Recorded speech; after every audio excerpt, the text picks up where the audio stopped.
We want to thank you for viewing today.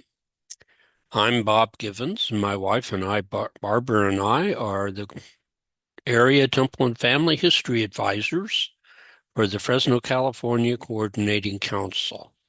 These broadcasts are now being produced via their permission to be used in their coordinating council area with all consultants and to be shared with the world.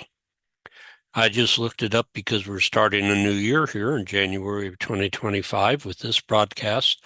This begins our 5th year of recordings. We have a YouTube channel, and we'll show you at the end of the broadcast how you can tap into it if you want to see some other presentations. Tonight or today, we're going to talk about the newly clarified temple submission policies that came out back in December. And so since these things are new, we need to make sure that we're aware of what they are so that we can be teaching the correct principles to the patrons that we work with. So these changes have been made to both submission and sharing policies for a couple of reasons. And the first one is that the Brethren in the past loosely defined what we could do temple work for. They said, for those whom we are related.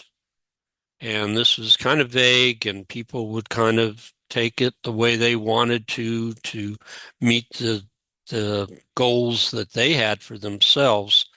And so it was kind of a blurred situation, not very well defined.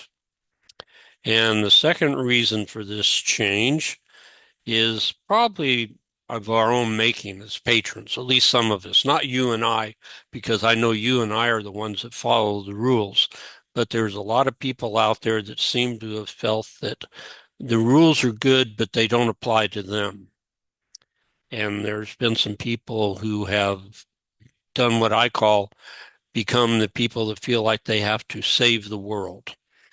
And because of this, we've had patrons that have reserved literally hundreds of thousands of names. Yes, hundreds of thousands of names.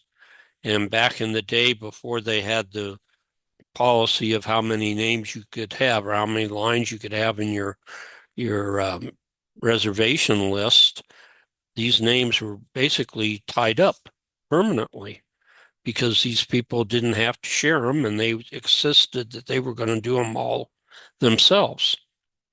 And so we've had some really bad situations, and I think the Brethren have finally reached that point where they feel like they had to take control of the situation. So previously, they started doing things, and they began with things like the 300 line limit, also definitions of the 110-year rule and who could do what there. And this all culminated back in December, just a month ago, with a well-defined policy that's spelled out in writing for everybody to read and obey the new submission policies. And the way it's structured now, a lot of the decision making on who you are related to has been taken out of your hands, and the system will tell you if you're related or not. This is a major change, and it's caused some real anxiety with some patrons. So, why do we have these clarifications? According to one of the articles in the Help and Learning Center, it says the clarifications are intended to help members of the church better comply with longstanding church submission policies. They just want us to follow the rules. I think they expected that they could do like Joseph Smith taught, I teach them correct principles and let them govern themselves. I think that's the way they tried to work with us at the beginning when FamilySearch started. The problem has been that that hasn't always been well received. And so I think we've kind of backed ourselves into a situation where the Brethren had to kind of formalize things more than they had anticipated in the beginning. Okay, where do we find the guidelines that we're going to talk about today? There's two places. One of them is in the general handbook, which everybody can get to now just by Googling on their browser, general handbook, LDS Church, and it'll come up. And the section that we're concerned with the most for temple ordinances is section 28 in the handbook, temple ordinances for the dead, where many of these changes are spelled out. The other location for things is in the Help and Learning Center with the articles that are there. And there are three main ones that were used for this presentation. They're listed here on the screen. They were published in the 10th and 11th of December. The present article may have a different publication date because they change these things on the go, and so it's possible it's been changed. But the dates when this was created, when this presentation was created, are the dates that are showing there. These articles spell out what we're going to talk about in great detail. Much of what you're going to see tonight are taken directly from these presentations or these articles. Okay, these changes all start with the viewing relationship tool, the relationship viewer, because it has been changed just recently, and those changes are to bring it in alignment with the submission policies that the church wants to use. The original viewer, and it looks like what you see there on the screen when you ask to see how somebody's related to you in tree. The original viewer was limited to your tree, and it would go back 15 generations and come down 15 generations of descendants. So if you were trying to find a relationship to somebody, they had to fall within this 15 generation window, 15 generations back from you, and then 15 generations down from those ancestors at the 15th generation back. That has been changed. Okay, and the recent changes include this. Back in October, it was enhanced, and it now includes your undivorced spouse's line. So if you have undivorced spouses, and it could be plural there, you now are able to claim these people, the ancestors of your undivorced spouse and the descendants of your undivorced spouse's ancestors as part of your family. You are shown as related to them. This is actually a big increase to what you've had in the past. Also, this calculator works a little different now. Now, referring to your direct line ancestors, they now will show you relationships to those people all the way back to the year 200 AD. No matter how many generations it takes to get you back there, they will now all show as related to you, the ancestors going back. Now, for descendants, they will only go back to the year 1500 in your ancestors. Any ancestor born after the year 15, or born in the year 1500 or later, you'll be able to see their descendants and they will be classified as related to you. If you went back to the year, let's say 1000, and tried to do descendancy research for somebody at that level, the system would say you're not related. The relationship for descendancy only goes back as far as the year 1500. But that's further than most likely you would have gotten before with the 15 generation setup. Okay, if you want more information on this, if I've made it thoroughly confusing, there's a great article in the Help and Learning Center. How does the relationship viewer determine how I'm related to someone? And that article will spell out these things, and this is where some of the things you see on the screen here were taken from. But all of the changes that were made in December began with the change of this relationship viewer because they had to get it aligned with what they wanted to put into policy. Okay. And like I said, this is a generous description of your relationships, more so than before. Okay. The question always then came back to whom are we related? This has been that question that just never seems to go away. And it began with this basic definition, which is still in the handbook, that members should submit and share only the names of persons to whom they are related. But as we knew in the past, when you don't define that explicitly, you have a problem. So it comes down to, what does related mean? In the past, this was spelled out in words that were often left, up to personal definition or interpretation. And it's really hard to define every possible situation. But the brethren discovered that eventually they had to kind of nail that down as best possible. And FamilySearch now has resolved this problem, and we will see this in further slides. Okay, in addition to changing the viewer, they also added a new reservation icon back in December.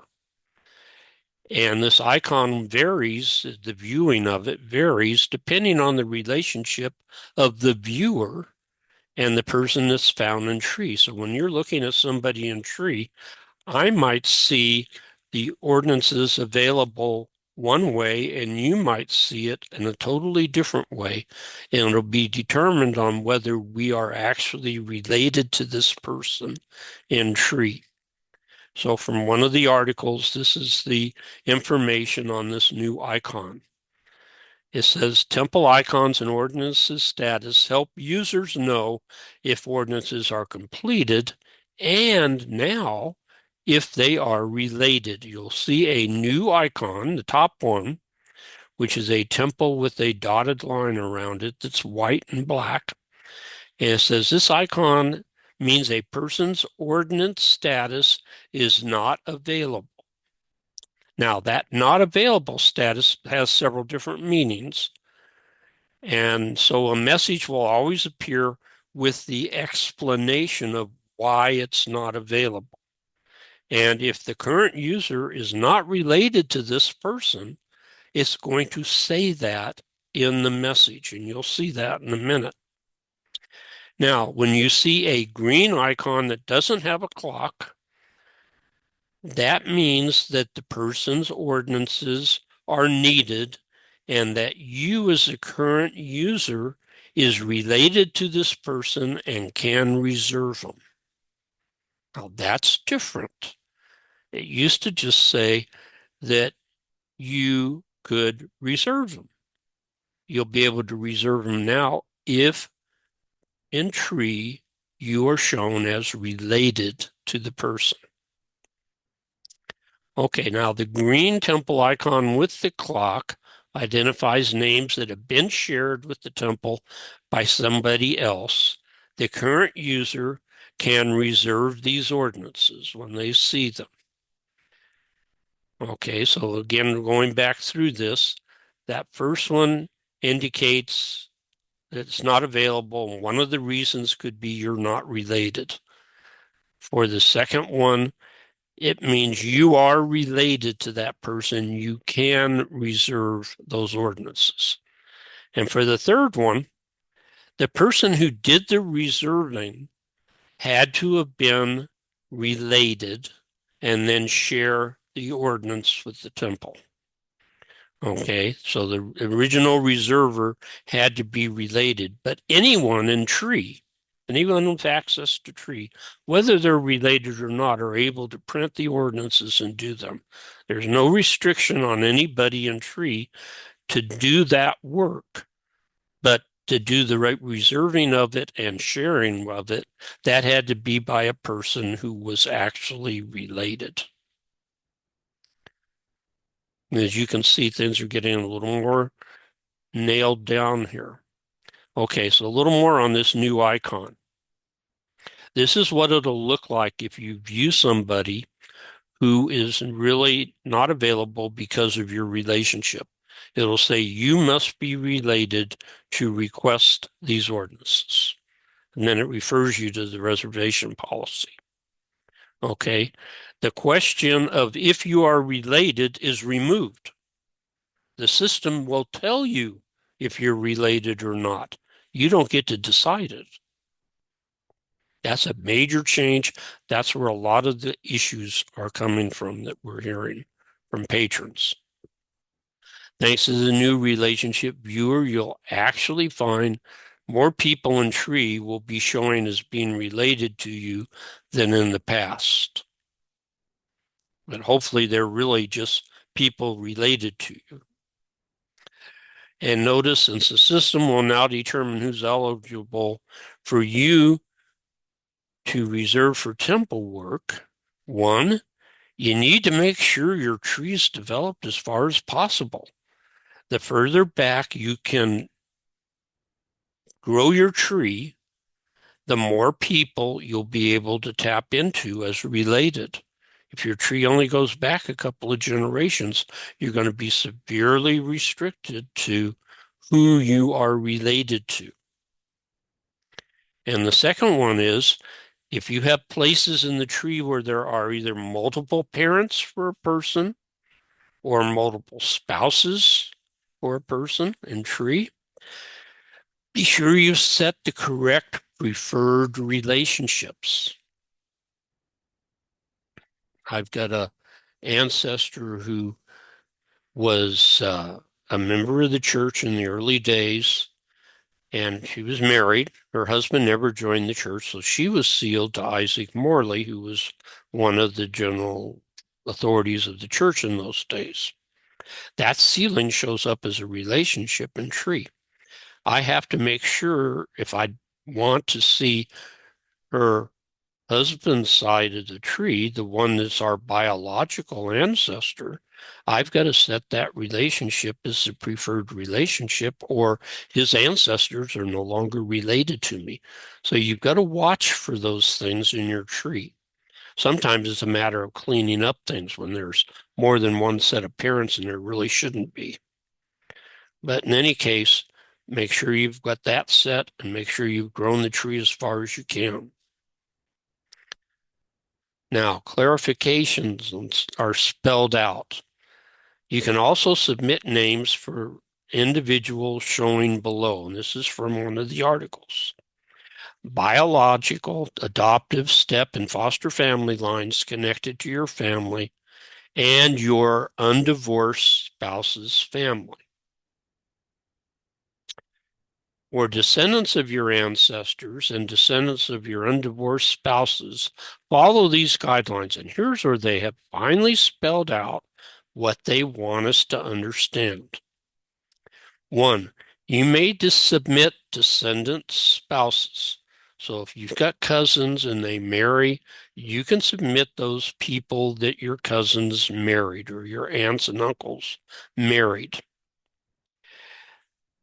The descendants' spouses, these people that you're allowed to do now, may be sealed to their parents, but do not submit the parents of the descendant spouses for any other ordinances. Once you've gone to them, unless they can be shown as your relatives, and it's possible they are, but if they aren't showing as your relative, you're not to do their baptisms and confirmations, endowments, and so on. It is acceptable to perform the parent-to-child sealing without also performing the other ordinances for the parents. Of course, for the child, that person that married your relative, you've got to do it. And then number 3, and this is the big one, do not submit the grandparents and other ancestors of these descendants' spouses. You should also say parents and grandparents and so on of the descendant's spouse. So if John marries your cousin, you seal John to his parents, but you don't do John's parents or grandparents or great-grandparents or brothers or sisters unless you can show a relationship to them in tree. And then the last one that you can do work for is, of course, your own descendants. So this clarification system is found now in the Help Center. And the relationship viewer should work with you and provide you with the proper ordinance status information when you're viewing these people. Once you wander out beyond where you're supposed to be for reserving and things, you should start getting that new icon that says that the ordinances are not available. Now, are there still exceptions? Actually, there still are some exceptions. Basically, we should only submit the names of people we're related to, but FamilySearch will work with you on a couple of things. You can request submission exceptions for the following reasons. One is you are related through a common ancestor who was born before 1500. What that means is you are working where you're supposed to be, and for whatever reason, when you come to this person, it says they're not available, when in fact they should be showing as available. You would then want to contact FamilySearch and say, hey, there's something wrong here, and work with them to straighten out whatever the problem is that's causing this to be this way. That's one exception. The second one is if you want to submit the name of a friend for temple work, and we'll talk about that one in a further slide. And the third one is you want to submit individuals who have a probable family relationship that cannot be verified because the records are inadequate, such as those who have the same last name and reside in the same small area of the country that your ancestors were known to live. Okay, those are the three main exceptions. The process is explained in the following knowledge article. They'll tell you what you have to do to walk through these in the article called How Do I Request Temple Ordinances When Family Tree Says I Am Not Related? You'll need to go through that article and find out. Essentially, you're going to have whatever it is you want done cleared by a FamilySearch agent. You're not going to be able to make that decision on your own. It'll be up to them accepting what you're asking about. Okay, more permission situations. Let's talk about a couple of these in a little more detail. Okay, one of them's that 110-year rule. It really hasn't been changed much. Permission is required from a living close relative. We've heard that before. And without the written permission, you can't do the work. Step relationships are handled by FamilySearch. So if there's a step relative involved, then you got to go through FamilySearch to work on that. If no close living family member exists, you can ask for permission. FamilySearch will decide if they want to let you do it or not, do the work or not. With the new relationship calculator, you will not be able to request permission for those who are not related to you.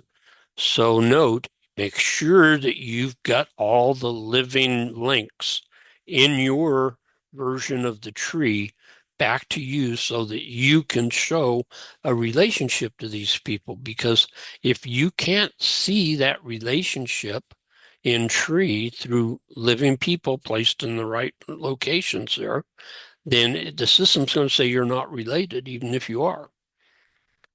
And so it's up to you to build the living part of that tree correctly so that you are linked to this person who was born in the last 110 years.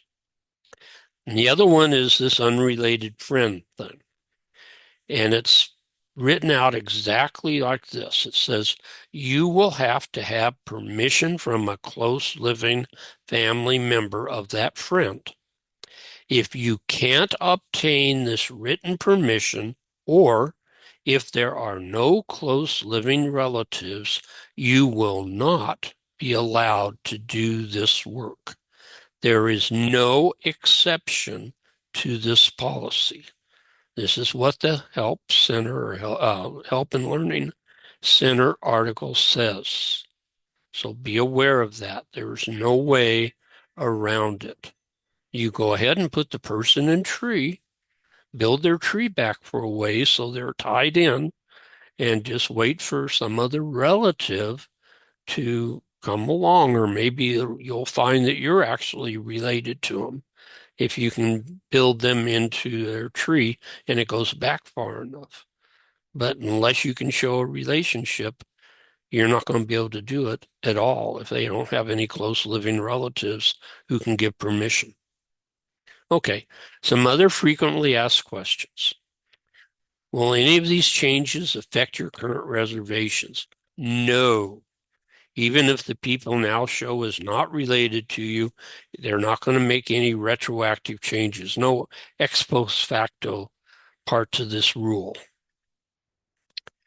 If an ancestor has multiple undivorced spouses, can you do the work for the descendants of all of these spouses? If your spouse was married 3 times and had children by each of these spouses, are you going to be able to do the work for all those kids? Yes, you'll be able to, but in descendancy research, you can only do the work for the children of a spouse married to your cousin, and the children are from the spouse and your cousin. If John married your cousin and they have children, you'll be able to do the work for those children because they are your cousins. But if John had married somebody else, Mary, let's say, and Mary's not related to you and he had children with her, you're not going to be able to do those kids because neither of the spouses are your direct relative. Okay, that's a little bit confusing, but the bottom line is you've got to continue the blood relationship on down. If you get to a situation where both the husband and the wife are not your blood relatives, then their descendants can't be done. So be a little bit careful there. If a reserved person becomes unrelated due to some change in tree after you've reserved them, what will happen? Nothing will happen. Once you've reserved somebody, you've reserved them. And why does the process of requesting an exception seem so difficult? This seems to be the big issue. And their answer is, quote, the process for requesting an exception is designed to ensure accuracy in policy compliance. Is this policy compliance that the brethren are asking us to initiate here? We want everybody to follow the rules without exceptions. Well, third-party products help us follow these reservation rules. Yes, they won't be approved to be used for reserving unless they have these same policy rules in effect on their program. And will consultants and other helpers still be able to request ordinances on behalf of the user, when you go in as a helper? And the answer is yes, because you're working for that other person that you're helping. That's the person who is being checked to see if they're related to the person trying to be reserved. Your relationship to that person doesn't matter because you're just helping this other patron. It's that patron's relationship that counts. And then the last one is one that I think FamilySearch has needed to put out for years, and they just have been afraid to do it. That's what happens if a member adds falsified information to Family Tree in order to submit a person's ordinances. This has never been published before. It says when members sign up to use FamilySearch, they agree that all the information they contribute to the site will be true and accurate. Individuals who falsify data in Family Tree to reserve ordinances are violating both church policy and the agreement made when they signed up for the account. FamilySearch reserves the right to take any remedial or preventive action deemed appropriate, including restricting access to, deleting, or editing any contributed content that violates the policy. And if it is determined that the guest has purposefully falsified information or data to reserve the ordinances, the guest may lose access to FamilySearch. That's been an unwritten rule forever. That they've always been a little bit afraid to spell it out. Well, they finally, I think, have been pushed to the position where they needed to spell it out so that you understand your role in all of this and their role in enforcing. Okay, so in conclusion, these changes have been done to ensure that the reservation program is run properly. Take heart that everyone's going to be treated the same as they follow these guidelines. And following these guidelines will hasten the gathering of Israel on both sides of the veil. If we will just follow the policies the way it's outlined. Now, if you want to see more videos like this, we have our own YouTube channel. It's Fresno North State FamilySearch Center Trainings. I call it that because we started out as directors or co-directors of the North State FamilySearch Center. And we still use the North State's Zoom account to do these classes. And so we call it the Fresno North State FamilySearch Center Trainings. That's the name of our channel on YouTube. You'll see in blue here a little link in blue to a blog. We have a blog where all of our 82 now videos will be listed, and you'll be able to go to that blog and click on it on the various classes and go straight to the recordings for them. And in addition, at the blog, there will be a link for each of these videos where we have taken the slides and turned them into a PDF document so that you can see all the slides and review them and read them or make screenshots of them if you need them for something. Or if you just want to see the videos and you don't care about the slides, you can come here to the YouTube channel and just click on videos and you'll see all of them. Pick the one you want to view and click on it. So we appreciate your using our channel. If you want to learn more, subscribe if you want to be able to receive notice anytime these are posted so that you can get to them. And we appreciate your time here tonight or today, and I hope you enjoyed this presentation. I hope it's going to help you in working with your patrons. So have a good day, and we will end our recording.